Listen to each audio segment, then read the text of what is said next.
Well, hey there, and welcome to Unmistakably You. It is another Wednesday, and we are back here with you talking about all things weddings. So, welcome. If you're newly engaged, congratulations. I'm Amy, and I'm a wedding planner and educator here in London, Ontario. I own Unmistakably You. We do 40 to 50 weddings normally in a year. Last year we did 66. Thank you, COVID. And our whole goal in joining you here on Wednesdays is to help you hopefully stay sane through a little bit of knowledge because knowledge is power, right? So we are here to hopefully help you navigate the wedding planning process with some grace and some sanity and hopefully still in love with your partner by the time you get to your wedding day. So welcome. We are here tonight to continue our 2-month series for 2023. We decided that for January and February, we were going to tackle some booking tips. So we've been talking all about how to book your musicians or your DJ, how to book your venue, your catering, how to book your officiant. And today we are here talking to you about how to book your florist and your decorator. And so, as always, I encourage you, if you are joining us here, pop a comment in, say hi, ask a question, make a comment if I say something that resonates. I'm more than happy to help. That's why I'm here. That's why we're live. If you're catching us on the replay, though, we are still here and more than willing to chat. So pop a comment in and I'll answer it, or send me a private message, or you can always email me at amy@unmistakably.you.com. So without further ado, we're going to pop right into floral and decor. Now, I'll be honest with you, you can absolutely get married without any flowers or any decor, and nobody is going to care. If you get married and you're making a commitment to the person you love, and your guests are there because they love and support you, you absolutely do not need flowers or decor at all.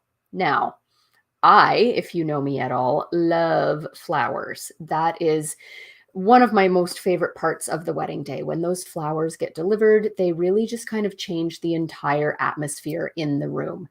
It adds color, it adds personality, it adds kind of like an idea of thought and caring. And so I love it when those flowers show up. And I love to see a well decorated room because it is a reflection, often, if it's done well, of your personalities and who the two of you are. And it creates this cohesive, beautiful atmosphere that's going to help your guests to have an elevated experience. Necessary? No, but beautiful, personal, elevated? Absolutely. So let's talk a little bit about floral and decor. We've talked about specific details for how to pull together a decor theme and how to decorate before. So you can go back in our archives. They're all on YouTube if you want to check out some of our specific videos on how to pull together or how to execute a design theme. But today we're just going to talk more about the preliminaries of booking your professionals and how to actually create that overall aesthetic that you're looking for.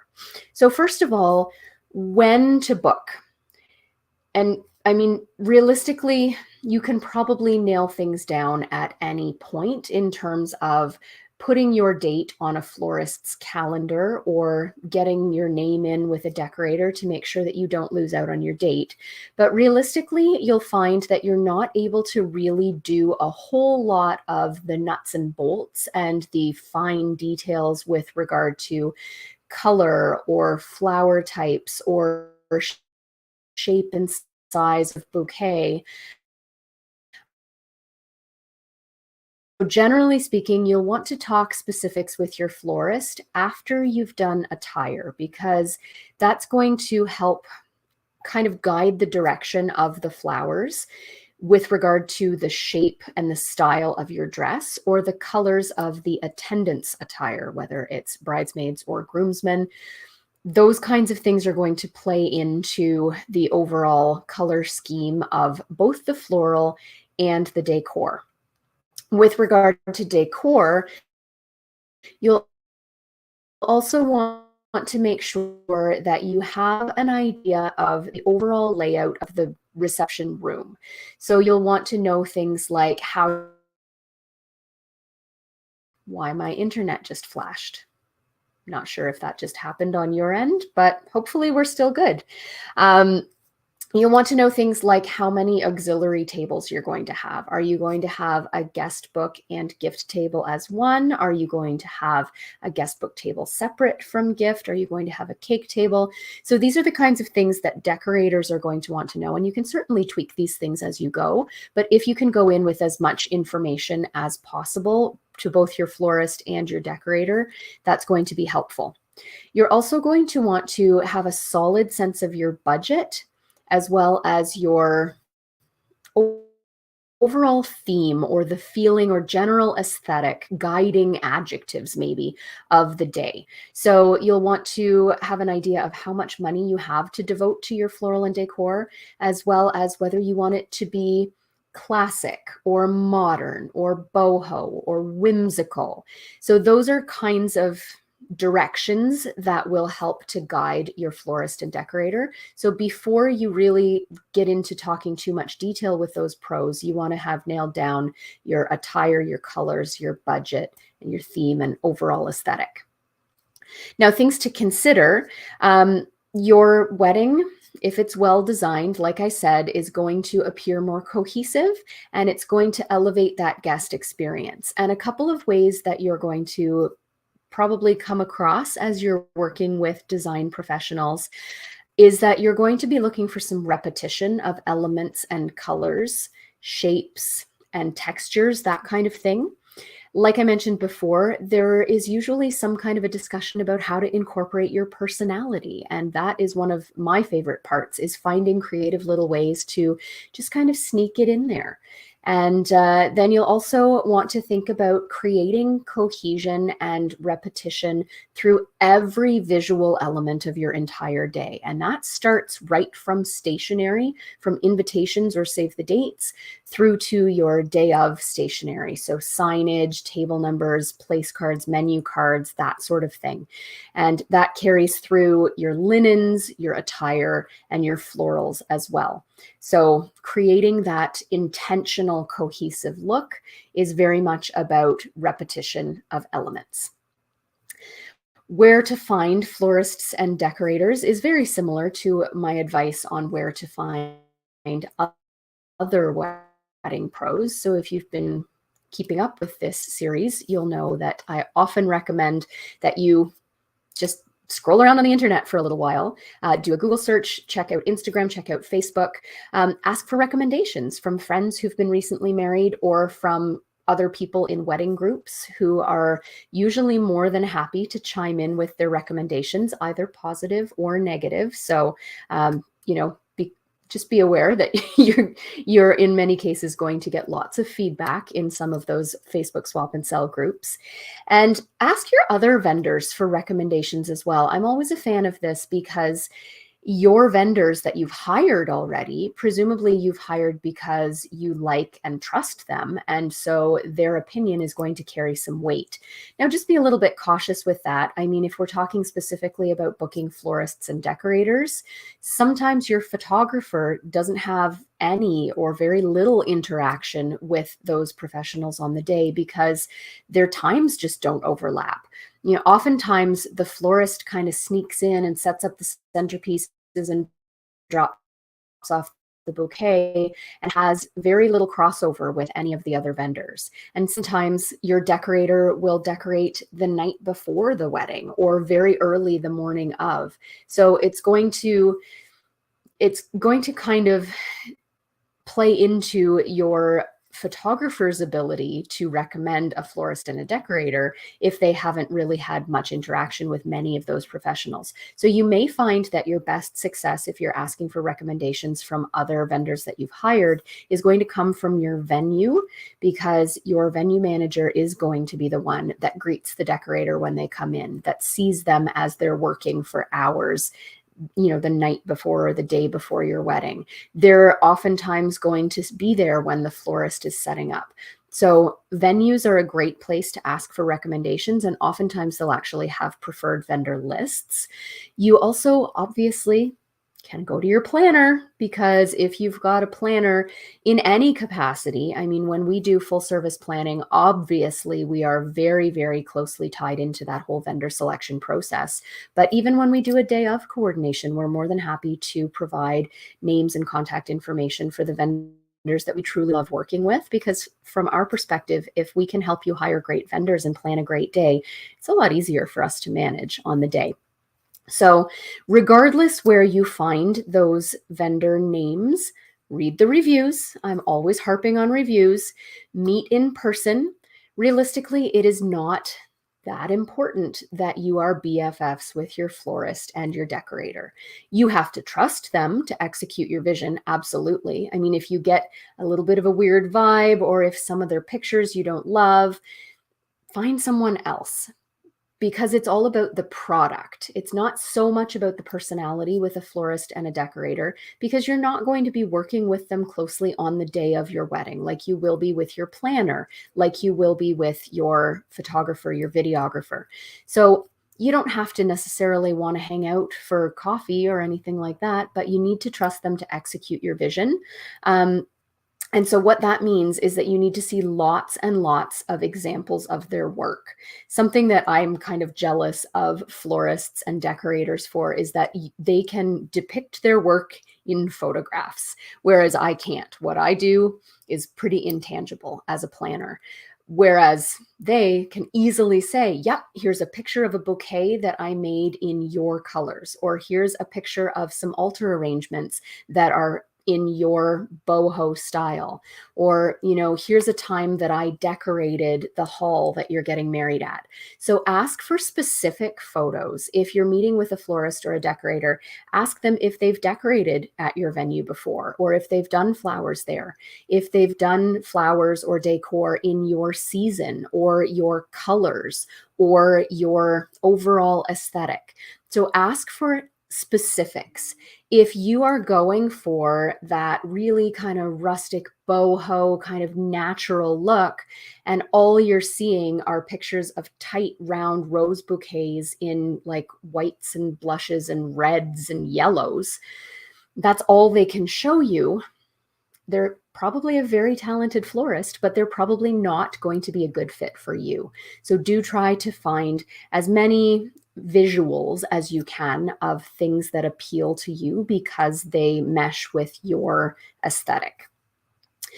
Now, how the process works varies dramatically from professional to professional, and this is true across the board with officiants, with DJs, with any vendor in the wedding industry. Everyone has their own process, but I'm going to suggest to you that oftentimes with floral and decor, the process is going to differ dramatically depending on how high a priority floral and decor is for you and how much you are investing.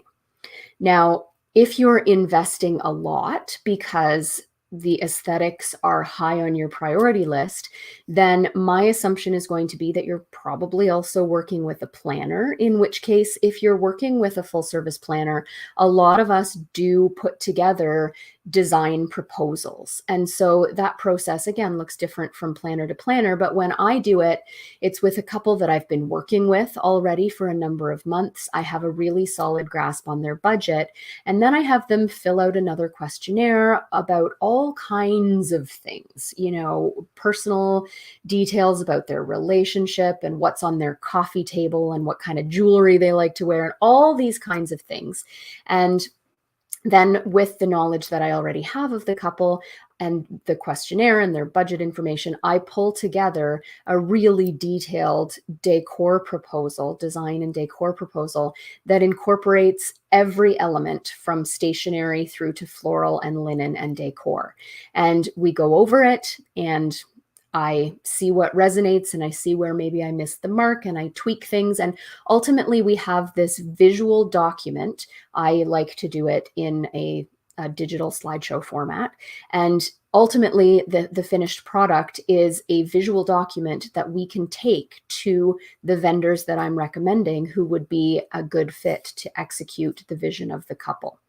And so that is a service that I provide in conjunction with my full service planning clients, but it's also a service that some planners and decorators and designers provide exclusive of planning.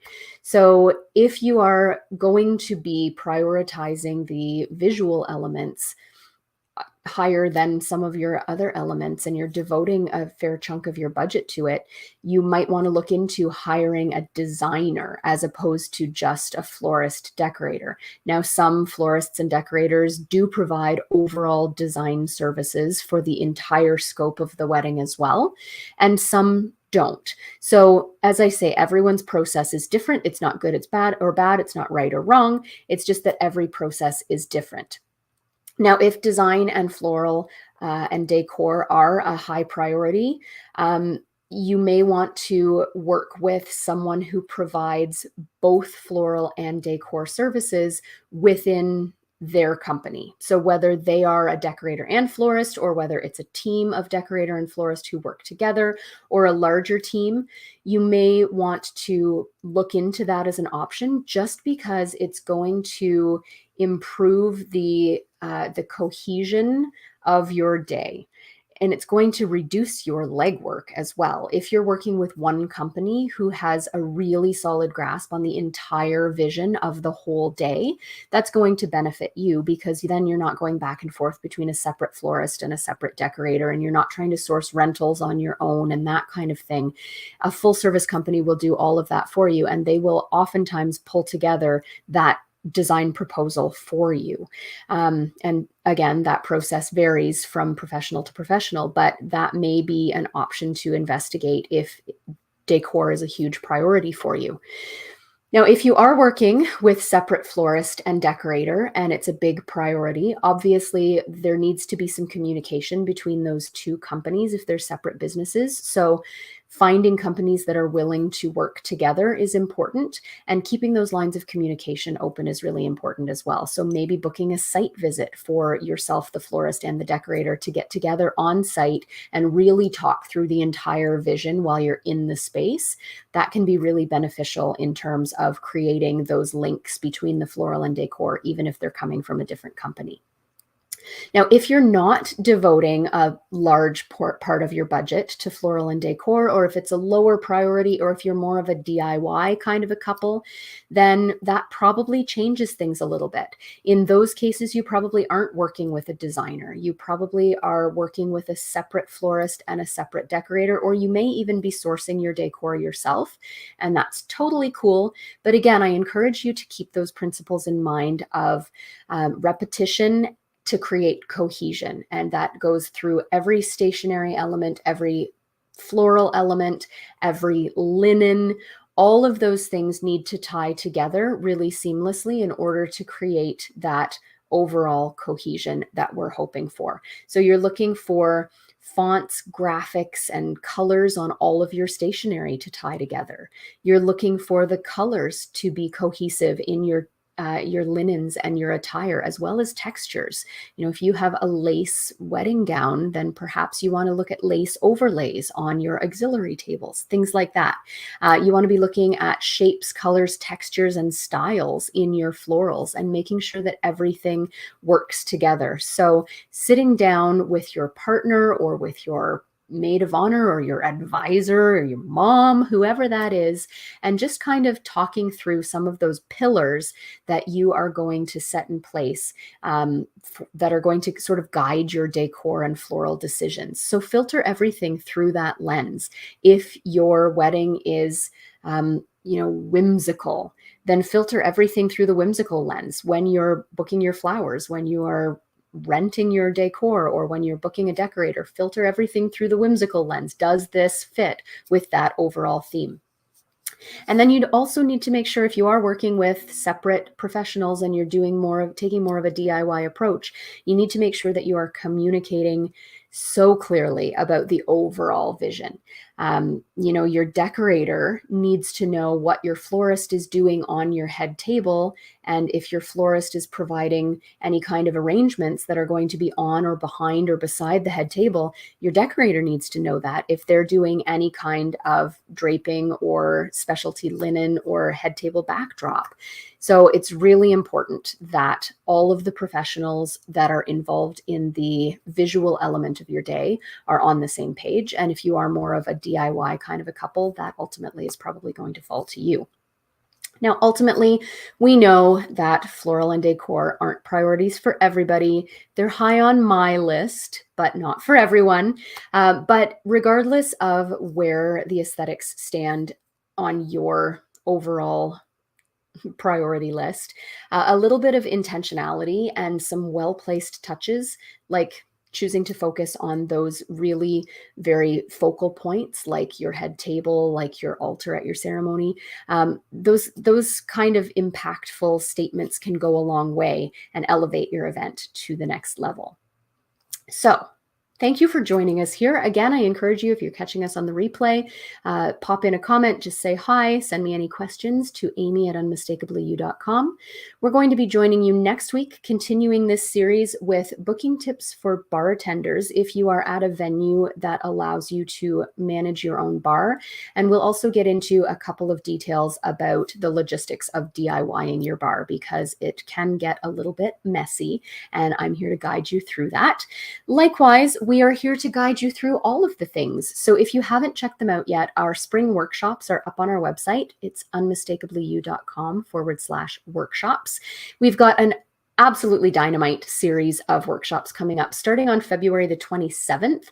We are going to talk you all the way through that budget. And so if you are newly engaged, I cannot stress enough how important it is to plan your budget before you plan anything else. You need to be on the same page, and you need to have a realistic idea of what things are going to cost you.